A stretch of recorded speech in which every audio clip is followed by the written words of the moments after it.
Si vous n'aimez pas l'architecture, aimez au moins la culture. www.misteremma.com.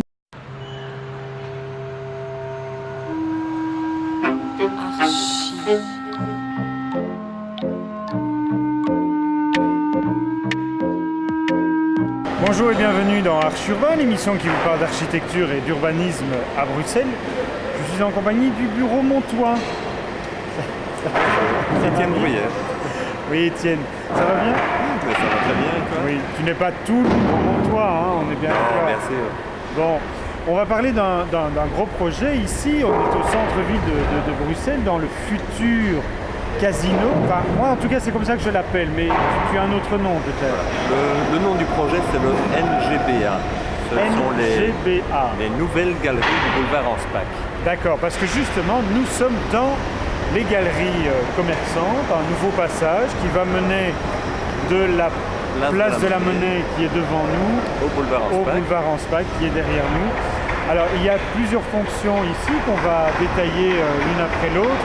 Première fonction, c'est les commerces, c'est là où nous sommes. Voilà, les commerces qui vont occuper donc l'entièreté du rez-de-chaussée et du premier étage. Oui. Ensuite, il y a le casino qui occupe environ un tiers. Donc le casino qui va occuper toutes les ailes qui se trouvent ici. Oui, dont on a une entrée ici et ils ont également une autre entrée. Une entrée via le majestueux, disons, du côté boulevard Anspach.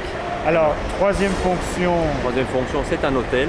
C'est l'hôtel Pierre et Vacances. Donc il va occuper l'autre angle du boulevard Anspach. Qui est ici. Donc là, on a le casino et là, on a Pierre et Vacances. L'hôtel Pierre et Vacances. La grosse difficulté, je pense, parce que bon, les Bruxellois l'ont vu, on a rasé complètement tout l'îlot, à part quelques petites maisons qui n'appartenaient pas à l'îlot de départ. On a dû garder des façades. Elles étaient classées, ces façades? Elle n'était pas classée, il y avait une mesure de conservation, donc c'était une imposition de l'urbanisme de la ville de Bruxelles. Et donc le maintien de ces façades, bon, bien sûr ça ajoute un caractère historique, ça raconte un peu l'histoire du lieu, mais du point de vue de la réalisation, ça pose évidemment des problèmes, des contraintes qu'il a fallu résoudre. Étienne, nous voici dans un appartement, non, dans une chambre d'hôtel témoin. Combien de chambres est-ce qu'il y aura, tu sais ça? Non, tu connais en mètres carrés, ça c'est... Ça tout de suite, c'est le technicien, 11 000 mètres... non. Non, il y a environ 7 000 mètres carrés de surface totale pour l'hôtel. C'est ça. Mais donc c'est pas un hôtel classique, puisque chaque chambre a sa petite cuisine, sa petite kitchenette, où on peut faire à manger. Il n'est pas obligé d'aller dans le restaurant, il peut rester dans sa chambre. C'est un peu ça. On a deux chambres types, les grandes chambres et les petites chambres. Dans les deux types, il y a à chaque fois une petite kitchenette qui est prévue, ainsi qu'un coin aménagé avec table et chaise, de manière à ce que les gens puissent faire leur petite popote et prendre leur petite collation. Alors comme la chambre n'est pas encore terminée, je ne peux pas montrer tous les détails de ces chambres. Je reviendrai lorsque ce sera terminé. Tiens, ça se finit quand tout ça? L'ouverture prévue L'ouverture prévue en tout cas de la partie publique, donc essentiellement les commerces, c'est pour début septembre. Oui, 2009. 2009 bien sûr, donc il va falloir cravacher et tenir le rythme. Oui. Et puis le casino se terminera un peu peu après. L'hôtel sera terminé à peu près à la même période. Et les appartements? Alors les appartements aussi, donc en septembre la plupart des parachèvements y seront. Nous voici donc dans un appartement. Les appartements, ce ne sont pas des appartements sociaux, je suppose. Pas vraiment, non. Ce sont des appartements confortables, immenses. Ce sont des appartements une à deux chambres. De centre-ville. Une à deux chambres, en effet, ce qui correspond à la grande demande. C'est ça. Alors, ce qu'ils ont d'un peu particulier, ces appartements, c'est qu'ils ne donnent que sur une façade. Oui, ils n'ont qu'une façade, alors qu'on aurait pu penser qu'on aurait la deuxième façade dans la galerie commerçante. Voilà, c'est ce qu'on pourrait retrouver classiquement dans un immeuble appartement. Ici, il y a deux raisons à cela. D'une part, on a une belle vue ouverte sur la place de la Monnaie, donc ça vaut la peine de concentrer tous les regards de ce côté-là. Et de l'autre côté, puisqu'on n'a pas vraiment un intérieur d'îlot classique, on a une galerie commerçante.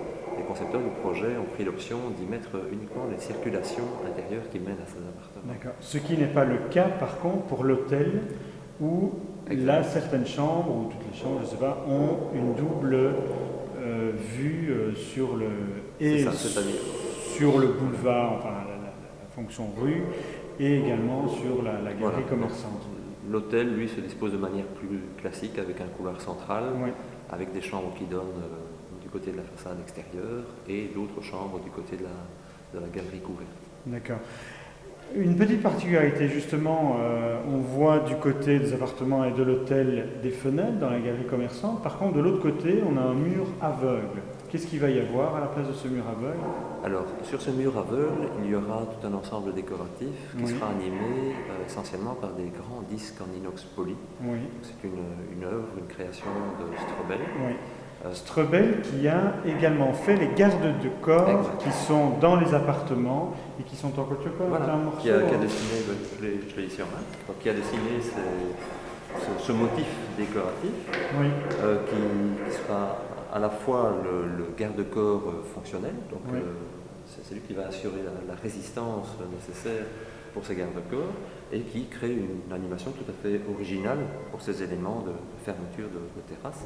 C'est de la fonte d'aluminium brute qui recevra sans doute un traitement de surface. Donc on peut le voir dans les prototypes de façade. On se balade pour l'instant, on essaie quelques légères nuances de teinte de manière à pouvoir choisir celle qui nous semble. Et ça, ce sera sur toute la superficie? Voilà, absolument. Toute la superficie des nouvelles façades du complexe. Étienne, nous voici au casino. Le casino est construit par une allée centrale où on a les techniques, les ascenseurs, les escaliers de secours, etc. La circulation verticale d'une manière générale. Oui, et on a alors de grandes salles de jeu. Il y a 2 grandes salles de jeu et une gigantesque salle de spectacle. C'est ça. En fait, il y a plutôt 2 ensembles salles de jeu qui portent chacune sur 2 niveaux. Elles sont ouvertes en mezzanine l'une dans l'autre. On voit très peu de fenêtres ici. Peut-être dans les circulations, on en voit dans les salles de jeu. En tout cas, il n'y en a aucune. Pourquoi il faut absolument qu'il fasse nuit pour jouer? Bien sûr. En fait, il y a des fenêtres qui existent dans les façades qui seront utilisées, mais qui seront surtout destinées à quelques lobbies et aux bureaux, à des locaux, disons, de travail pour le personnel du casino. Non, là, les fenêtres seront utilisées. Par contre, l'espace de jeu, lui, ne dispose d'aucune fenêtre, ni d'aucune horloge. Le joueur doit ignorer le temps qui passe. Il y a toute une dimension commerciale derrière le phénomène même du jeu et l'attraction que peut représenter le jeu indépendamment de la notion de temps. Eh bien Étienne, nous voici arrivés à la fin de notre parcours au sommet. Au sommet, presque au sommet. Il y a encore un toit. Il y a encore un étage technique. Un étage technique où il y a également la verrière de la galerie commerçante. Absolument. On a manqué de tomber tout à l'heure. On peut marcher dessus avec prudence, mais on peut y marcher, c'est très impressionnant. Donc on est dans le restaurant panoramique qui donne derrière nous sur la place de la Monnaie. Qui sont les commanditaires de tout le projet en général? Les commanditaires, c'est Fortis Real Estate. Donc c'est la branche Fortis Real Estate dépend de la branche assurance de Fortis. Il n'a donc rien à... On parle beaucoup dans l'actualité, qui est plutôt la branche banque de Fortis. On n'a pas des milliards de pertes ici. Non, je pense même que donc le projet se terminera. Voilà. En tout cas, la partie développement et immobilier, se passe sans inquiétude. C'est celle qui nous concerne directement, nous architectes. Et ça s'est passé sans l'ombre d'un accroc. Il n'y a pas eu, aucune crainte d'un arrêt du fait de l'affaire Fortis. Donc Fortis est depuis le départ propriétaire de l'ensemble du site et c'est eux bien sûr qui investissent dans le projet et qui cherchent eux-mêmes par le biais d'agents commerciaux les différents utilisateurs du complexe. J'ai un petit cadeau pour toi. Bonne surprise. Figure-toi que ça fait 2 ans que je me place sur le toit du parking qui se trouve juste là depuis qu'on est au niveau 0 et je filme toutes les semaines la construction de ton projet. Et quelle bonne idée. Voilà, et bien. C'est presque du voyeurisme. Oui, c'est ça. Eh bien, je te l'offre et on peut regarder ça en se disant au revoir.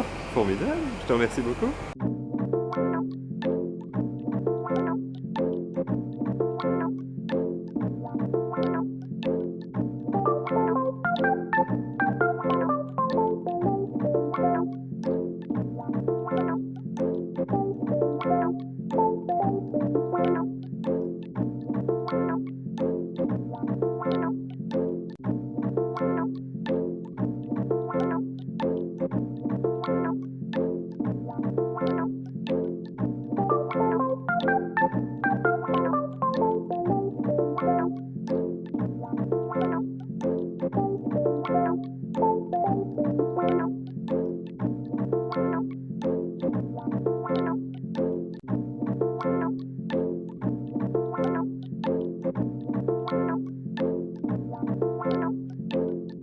Vous en voulez encore? Surfez sur le guide de l'habitat sur internet www.archiurbain.be.